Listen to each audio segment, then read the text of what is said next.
Okay. நாங்க இப்போ வந்து பிட்காயினோட அப்டேட் வந்து பார்ப்போம். சில ஷார்ட்டான, குயிக்கான மார்க்கெட் அப்டேட்டோட சேர்த்து பிட்காயின் அப்டேட்டும் பார்ப்போம். ஓகே. ஆல்ரெடி உங்களுக்கு தெரியும், இந்த ப்ரெடிக்ஷன் நாங்க பண்ணதுதான். ஸோ மார்க்கெட் இந்த அளவுக்கு வந்து இன்னொரு ரீடெஸ்ட் எடுத்துட்டு மேலே போகிறதுக்கான வாய்ப்புகள் இருக்குதுன்னு சொல்லி இதுக்கு முதலே நாங்கள் சொல்லியிருந்தோம். மார்க்கெட் இப்போ மேலே வந்து எங்களுக்கு இங்கே வந்து லிக்விடேஷன் ஹண்ட் பண்ணணும் அப்படின்றும் நைட் வந்து சொல்லியிருந்தோம். சரியா? என்னோட குரூப்பில் வந்து அப்டேட் பண்ணிங்க. ஸோ இங்கே வந்து லிக்விடேஷன் ஹன் பண்ணணும் அப்படின்னு சொல்லி இந்த ரேஞ்சுக்கு. ஸோ அது மேலே இங்கே வந்து டேப் பண்ணலை, பட் மேலே வந்து இப்போ கீழே வரதுக்கு ஸ்டார்ட் ஆகிடுச்சு. ஓகே. இப்போ நான் வந்து 4 ஹவர் சார்ட்டில் வச்சிருக்கிறேன். ஸோ 4 ஹவர் சார்ட்டில் நான் ஒரு லார்ஜ் டைம் ஃப்ரேமில் லார்ஜ் பிக்சரில் பார்த்தோம்னு சொன்னால் எங்களுக்கு விளங்கும். இப்போ மார்க்கெட் வந்து என்ன செஞ்சுட்டிங்கன்னா ஒரு சிமெட்ரிக்கல் ட்ரையாங்கில் வந்து ட்ரேட் ஆகிக்கிட்டு இருக்குது. ஓகே, இது வந்து ஒரு புல்லிஷ் பேட்டர்ன். அதே மாதிரி இங்கே பார்த்தீங்கன்னா கீழே இருக்கிற இந்த ட்ரெண்ட் லைன் சரிதானே, இந்த ட்ரெண்ட் லைன் வந்து எங்களுக்கு பிட்காயினுக்கு இவ்விடத்துல சப்போர்ட் ஒன்று கொடுத்துருந்துச்சு. டே சார்ட்லையும் சரி, 4 ஹவர் சார்ட்லையுமே சரி, இங்கே ஒரு நல்ல ஒரு சப்போர்ட் ஒன்று கொடுத்துருந்துச்சு. ஸோ மார்க்கெட் இங்கே கன்சல்டேஷன் ஆயினத்தால இந்த சில ப்ரீவியஸ் வீக் இருக்குதானே, ஸோ இந்த ப்ரீவியஸ் வீக்கில் இருக்கக்கூடிய அனைத்து லிக்விடேஷனையும் வந்து கிராப் பண்ணக்கூடிய மாதிரி இருந்துச்சு. பட் நாங்கள் பார்த்தோம்னு சொன்னால் இந்த விக்கு வந்து 100%, இந்த விக்கு வந்து 100% இங்கே கம்ப்ளீட் ஆகலை. ஸோ அதால் நான் சொல்கிறேன் எப்படின்னா இன்னொரு வாய்ப்பு இருக்குது எங்களுக்கு மார்க்கெட் கீழே வாரத்துக்கு. இங்கே வந்து இந்த லிக்விடேஷன் எல்லாமே கிராப் பண்ணிட்டு திரும்ப இங்கே இருந்து ஒன் மோர் டிப் எடுத்துட்டு மேலே போகலாம் அப்படின்னு சொல்கிறேன். சரிதானே? ஓகே.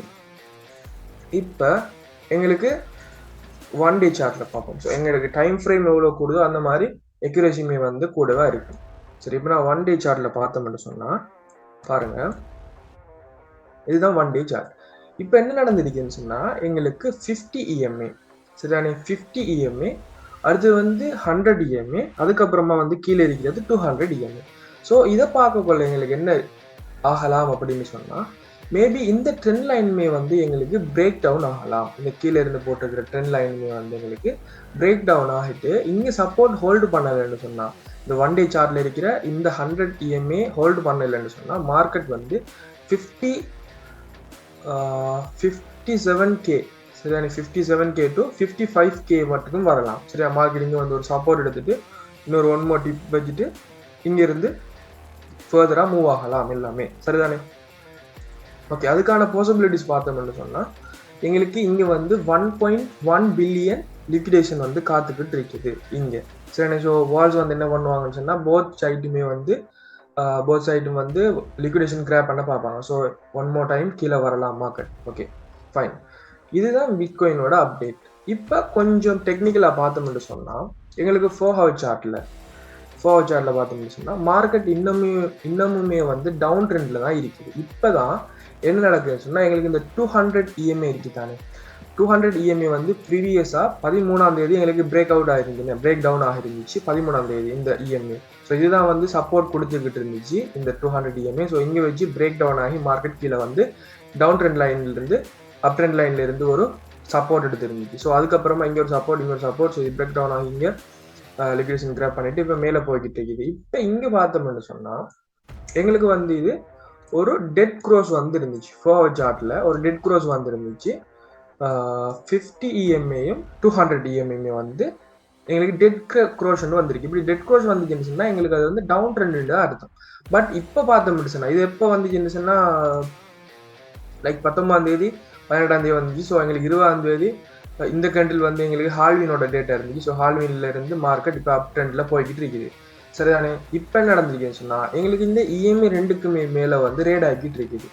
இப்போ நான் எதிர்பார்க்குறேன் இங்கே வந்து ஒரு டிப் எடுத்துட்டு இங்கே வந்து ஒரு 65,800 வரைக்குமே வந்து கீழே வரலாம் மார்க்கெட். ஓகேவா? அது வரைக்குமே வந்து திரும்ப இங்கேருந்து சோல்டரா பம்ப் ஆகி மேலே போகலாம்.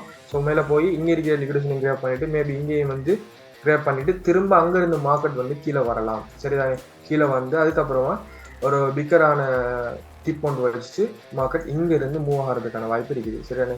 ஃபர்ஸ்ட் டார்கெட் வந்து எங்களுக்கு 59,000 ஹோல்டு பண்ணலைன்னு சொன்னால் 56,600க்கு வரும். ஸோ இதுவுமே ஹோல்டு பண்ணலைன்னு சொன்னால் ஸ்ட்ரைட்டாக 50 to 55 அந்த ரேஞ்ச் மட்டுக்குமே ரேட் ஆகிறதுக்கான வாய்ப்புகள் இருக்குது. சரிதானே? ஓகே. இப்போ நான் வந்து BTC டாமினன்ஸையும் பார்த்துருவோம். BTC டாமினன்ஸோட சார்ட்டையுமே பார்ப்போம். ஏன்னா BTC டாமினன்ஸோட சார்ட் தான் எங்களுக்கு தேவை. அல்ட் காயினோட மூவ் வந்து எப்படி இருக்குன்னு சொல்றது. உங்களுக்கு தெரியும் எவ்ரி ஹால்வினுக்கு அப்புறமா வந்து அல்ட் காயின் சீசன் அஃபிஷியலாக ஸ்டார்ட் ஆகும். ஸோ நாங்கள் அதையுமே பார்ப்போம். ஓகே, எங்களுக்கு 4 ஹவர் சார்ட்டில் விளங்குது டவுன் ட்ரெண்ட் லைனில் தான் ரேட் ஆகிட்டு இருக்குது இன்னும்.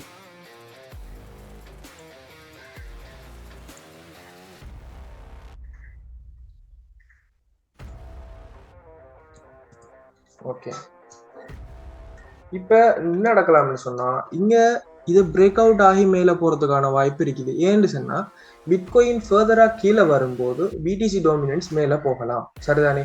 ஏண்டா இப்போ பாருங்க இந்த டவுன் ட்ரெண்ட் லைனை பிரேக் பண்ணக்கூடிய வகையில் தான் இருக்குது. இதில் சப்போர்ட் எடுத்திருக்குது. இந்த சப்போர்ட்டில் ப்ரீவியஸ் ரெசிஸ்டண்டாக இருந்தது, இப்போ சப்போர்ட் எடுத்து அதுக்கு மேலே ரேட் ஆகிட்டு இருக்குது. மேபி இதை பிரேக் அவுட் பண்ணி மேலே போயிருந்துச்சுன்னா போகும் பட்சத்தில் எங்களுக்கு அல்ட் காயின் வந்து திரும்ப ப்ளீட் ஆகிறதுக்கான வாய்ப்பும் இருக்குது. சரிதானே? ஓகே, இது நான் வந்து வீக்லி டைம் ஃப்ரேமில் பார்த்தோம்னு சொன்னால் எங்களுக்கு ஒரு ரைசிங் வெட்ஜ் ஃபார்மட் வந்து ஃபார்மட் பண்ணிக்குது. சரியா? ரைசிங் வெட்ஜ் வந்து ஃபார்மட் பண்ணிக்குது. ஸோ இங்கே வந்து மேலே ஒரு தடவை போயிட்டு இன்னொரு தடவை பம்ப் ஆகிட்டு அதுக்கப்புறமா இதை பிரேக் டவுன் பண்ணி இதுலேருந்து கீழே விழலாம். லைக் ப்ரீவியஸ் டைம் நடந்த மாதிரி. ப்ரீவியஸ் டைமில் நாங்கள் பார்த்தோம்னு சொன்னால் பிக் பிக்சரில் வச்சு பார்த்தோம்னு சொன்னால்